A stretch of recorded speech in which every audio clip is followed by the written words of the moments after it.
It's pretty girls in my comment section trying to convince me that being pretty is hard.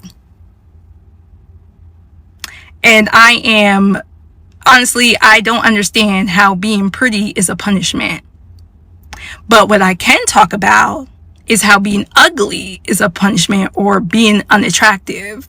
Okay? Ugly punishment is not being able to have confidence in yourself because people will snuff that out. Ugly punishment is having a man force himself on you and trying to tell people and being told, well, you're not attractive enough for that to happen to you. Ugly punishment is having standards while trying to date and being told, take whatever you can get because you're not pretty enough to have standards. Okay? So the women who are trying to convince me that being pretty has a downside, outside looking in, from what I'm seeing, you're allowed to have confidence, you're allowed to have standards, and you're allowed to act however way you want because you're pretty enough for it.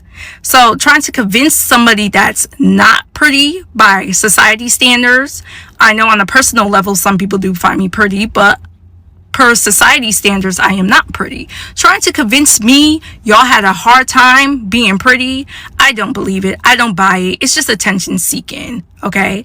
And if being pretty was so hard, would you trade places with someone who's not pretty? Probably not, because you know you have more to gain by being pretty than you have to lose.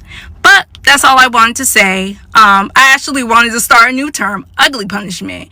I know most women won't come online and admit that they're not attractive because being pretty is currency for women. And unfortunately, I don't have that currency. So I will admit I am not an attractive woman, but it's okay. That's life. It moves on.